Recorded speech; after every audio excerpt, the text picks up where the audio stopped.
right, so just brushing out my hair right now. I'm gonna try adjusting this camera so you guys can see my hair.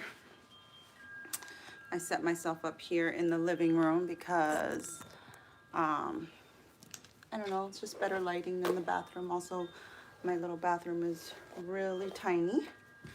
So what I did here in the living room is I put a towel down here on the floor.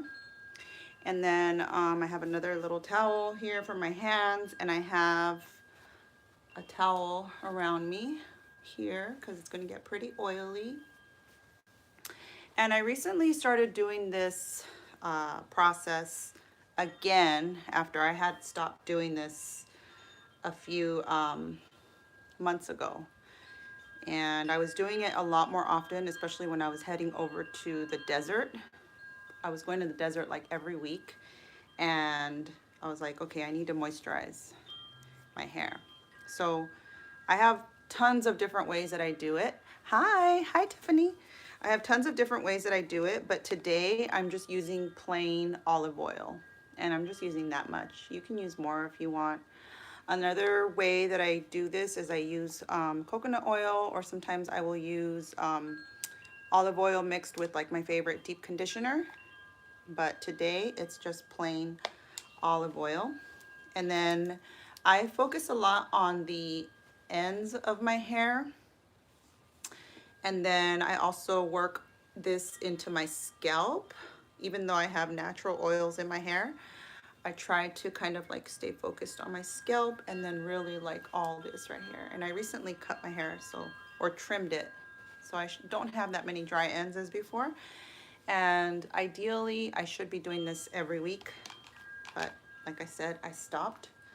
And then I just take like a cheap little comb and I use it as my little paintbrush and just get it in there until it's nice and oily. And then I'll just go really slowly so I can have time. Otherwise I would be speeding through this. But I just brush it or comb it through my hair like this, and just make sure it gets in all the little ends. And yeah, so meanwhile I am oiling my hair, I'm going to be talking to you guys about aging gracefully. How to age gracefully. I made a video about this years ago, and I believe I posted it on my vlogging channel, which I don't use anymore. And I actually, side note, I created that channel because I was really afraid to vlog on this channel, and I'm trying to let go of the fear of like always trying to be a slave to the numbers. And I'm going to be more my mindset is going to be more, I am a friend to you, and if you want to come visit me, this is where you can find me. So anyway, I made a video back then about how to age gracefully, and I haven't watched it. I didn't want to re-watch it because I didn't want to remake that video, you know. I wanted to talk about what I've been doing lately. And so lately, what I have been doing to age gracefully is I have been starting from the inside out. So what that means is I have been doing lots of emotional, psychological, and internal work on myself. One of the first things that I started to do a few years ago is I started reading this book called The Four Agreements. It's a very popular book, so you may have heard of it before. And that book really changed my life. It really changed my outlook in life because I used to take things very personally. And if you have not read the book, I'll tell you a little bit about it. It talks about the fact that as people, we have agreements with ourselves. For example, an example of an agreement that you could have with yourself is, well, I'm just very dumb. And you can live with that agreement all of your life, and you could act out based on that agreement that you have with yourself. And so in this book, it talks about 4 agreements that you can have and that you can have to change your life in a positive way. The one that really impacted me the most was the one that says that you should not take anything personal. Nothing that any or everything that people do has nothing to do with you. It has to do with them and what they've been going through. Pretty simple, right? It's a basic concept that when you hear it, it sounds like, well, yeah, duh. But to actually live it in every single moment is challenging. And so that is one of the first things that I did with myself is I made it a point to really focus on how I react to everything, whether it's someone in my life, uh, friends, family, coworkers, anybody. I'm just really careful about how I react. I'm very careful about how I react to the news on the media. And I just don't ever take anything personal. So that is the first thing that I have really been working on, is just being really careful about how what kind of emotions I spend my energy on. And because of that, I feel like I worry less, a lot less, to the point where me being so calm and so cool and so collected most of the time has become a little bit annoying to some of the people in my life. They're kind of like, why are you always like that? Why are you always almost like disconnected and stoic? And it's not that, it's just that I'm again, very careful about where I spend my energy. So that's the tip of the iceberg. So that's the first thing. And I'm still talking about internally, that is emotionally. Psychologically, I also am reading books about how humans in general, we tend to be attracted to drama. We like to tell it and we like to listen to it. The book, The 4 Agreements, it kind of goes into that a little bit about how we love gossip. Like, we just can't help it. It's like, it's fun to listen to. It's fun to be the one to let out, to spill the tea or spill the beans. But all of that stuff, although it is fun and it brings people together, it's just not really good for you in general. Like, it's kind of like a waste of your time. And so psychologically, because I'm aware that people like drama and they like to tell drama, I try not to get too caught up in it, because if I take everything seriously, everything that people are telling me, if I take it all like, oh my gosh, like that's gospel, that's the Bible, that's like the truth, then I'm living by other people.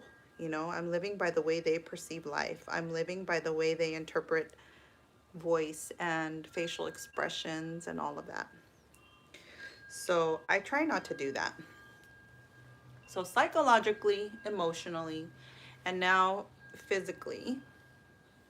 Physically, my intention is to always, always, always eat very natural and whole foods. Sorry, I shouldn't have used the word always. I should have used most of the time. I try to consume foods that are made by the earth, and that does include animals. So that would be like fish, chicken, all that stuff. Although lately I have not been wanting to eat chicken, I've been mostly eating fish. That's been like my go-to. And my other go-to protein currently is quinoa, which I don't know if you're familiar with, but quinoa is actually a complete protein. And since I do lift weights, I am very concerned about how much protein I consume.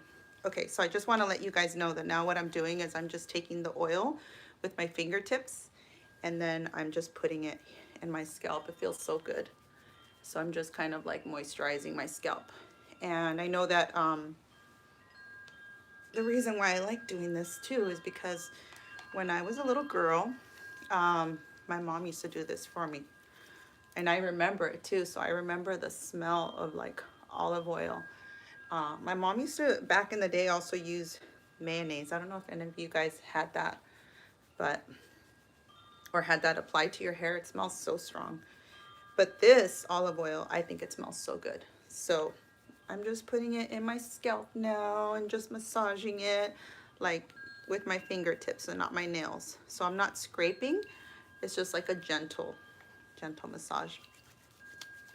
So back to what I was saying. So I'm just consuming whole foods, drinking water, and this year so far, I don't think I have, but this year so far, I have not been drinking any alcohol at all. I don't drink in general, but around the holidays, there were some times where people were like, just have one. And so I was like, okay, but I'd really rather not. Processed foods are not part of my everyday. So if I do have it, it would be maybe like once or twice a week. An example of processed foods that I would eat would be maybe, let me see, I can't even think the last time I had something processed.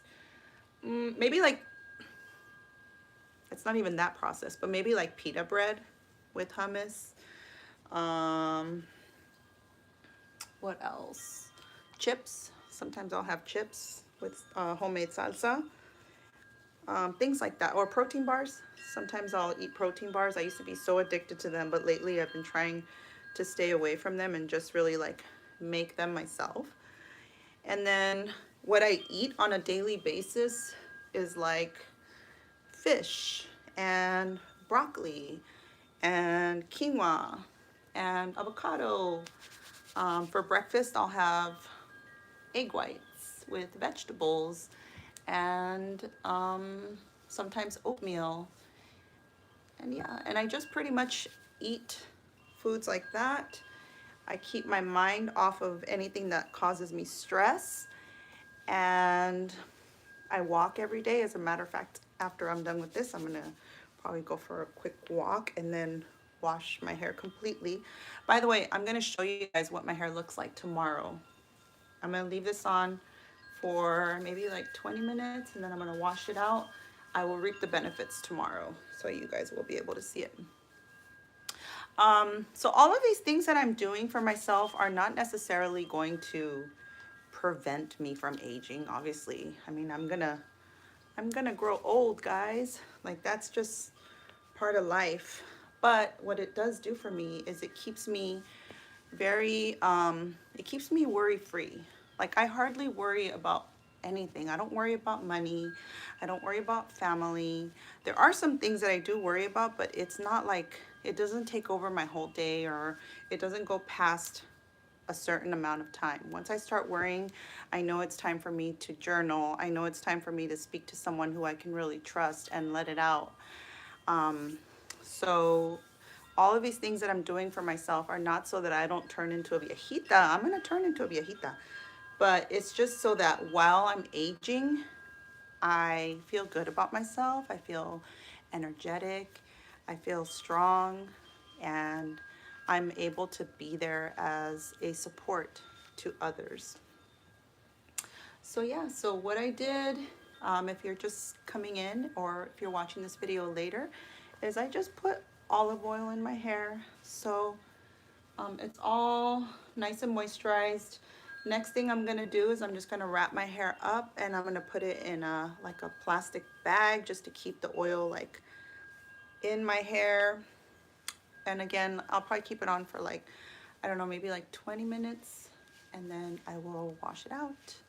So yeah, just to recap, this is what I should be doing for my hair every week. Leave it on for 20 minutes. All I did is just used olive oil and an old little comb and I just kind of combed it through the ends of my hair and then also focused on my scalp. And then to recap on the aging gracefully, I am working on myself internally so that I don't stress out a lot about things. I don't worry a lot about things, and I know that everything is always going to work out.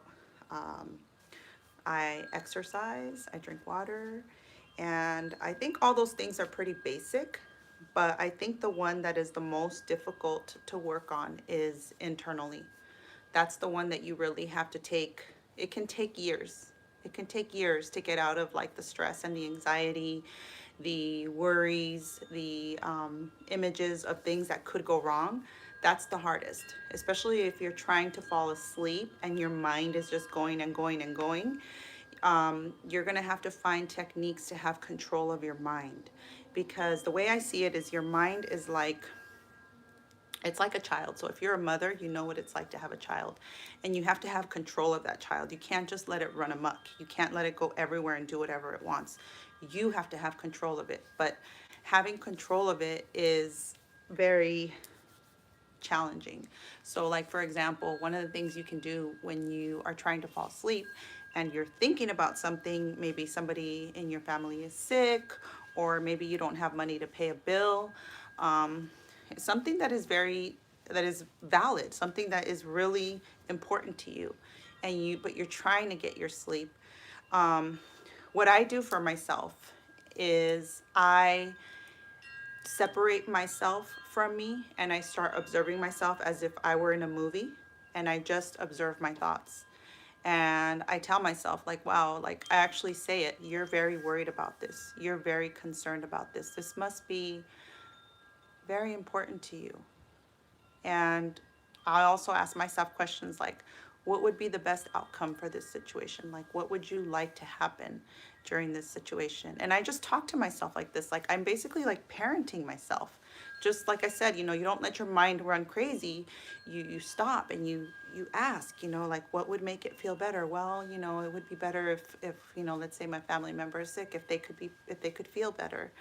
Well, how long would it take for them to feel better? Well, maybe like 2 weeks.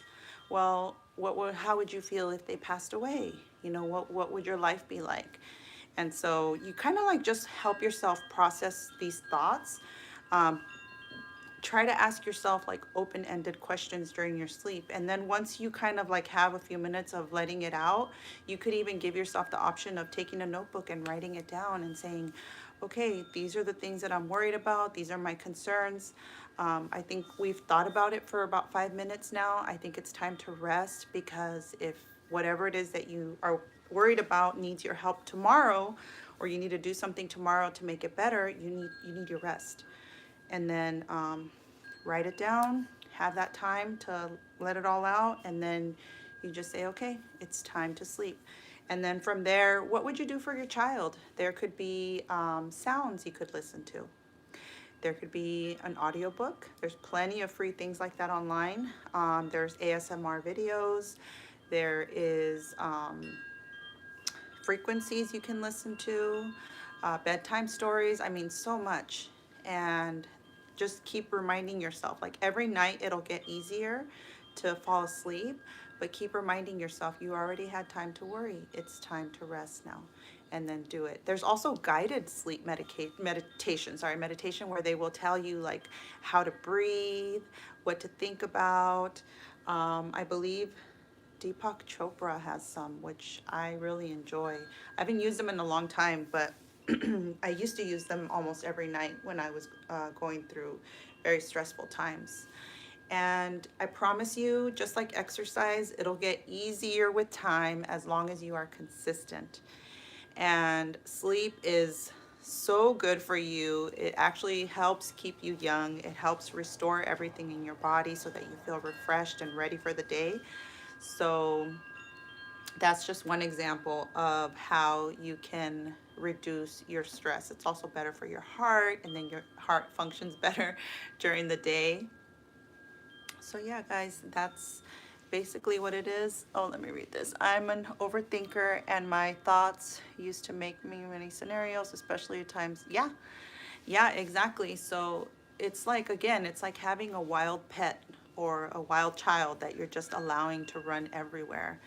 And you know, it's funny because that's something that most of our parents or teachers don't teach us how to control. And they don't teach us that when you do, because you probably have controlled it in the past by maybe suppressing it or telling yourself, think about something else. Even though you are suppressing it, that is a form of control of your thoughts. But instead of suppressing your thoughts, really talk to yourself about it. I know journaling is really important also. If you're not comfortable with writing, you can also type. You can journal type. If you're not comfortable with typing, if it hurts your hands or you don't have a computer, you can do video journaling. Just record yourself, and when you're done, you can upload it somewhere privately. You don't have to share it with the world. You can create like an Instagram account or a YouTube channel, and you don't have to make it public. Nobody has to see it.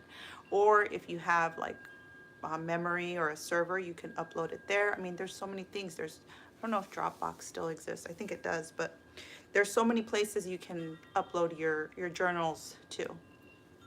And it really helps. It really helps to say what's going on with you inside out loud. And then, yeah, once you do that, you are learning how to control your thoughts. So you're giving them a chance to run. You're letting them, hey, this is what I'm worried about. These are the things that could go wrong. These are the things that could go right. This is what I've done so far to help it. This is what I could do to help it. And you just let them run, and you're running with them. You're like, but you're keeping them corralled, you know? You're not really allowing them to go everywhere. By writing them down or asking the right questions, you're keeping them in order. And then that's when you say, okay, we've had enough time to think about this and to process this. It's time to sleep. So what can we do to get ourselves to sleep? If I'm having a really hard time, I will make myself some warm milk with honey. And I will sit on my sofa, no phone. Like, you cannot use your phone or television. And just sit on my sofa. You can put some music on and just drink it. Keep journaling if you need to. And then just wait until you kind of get bored and sleepy, and then you can go back to bed and try to make yourself comfortable. Check if the temperature is proper. Sometimes the temperature may be too warm, it might be too cold, so just adjust the temperature in the room. Ideally, I think the temperature that is supposed to be good for sleep, don't quote me on this, but I think it's like 69 or 70 degrees. So you can Google that. Put some music on.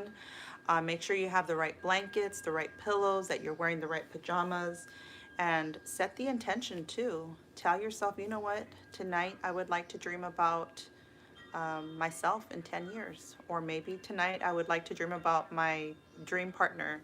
Or tonight I would like to dream about flying. You know, you just set the intention and you go to bed with that intention. There are so many things, you guys. Like, I wish I could really go into it heavily, but these are the things that I do for myself to help myself stay calm and know that everything is going to be okay. So yeah. So anyway, this is my hair length right now.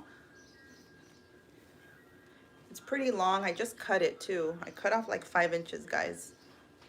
So I will be washing it, and I will make a live video again tomorrow to show you what it looks like. It's really oily right now, and I'll probably post some videos or something on Instagram too to show you what my hair looks like after I've oiled it up.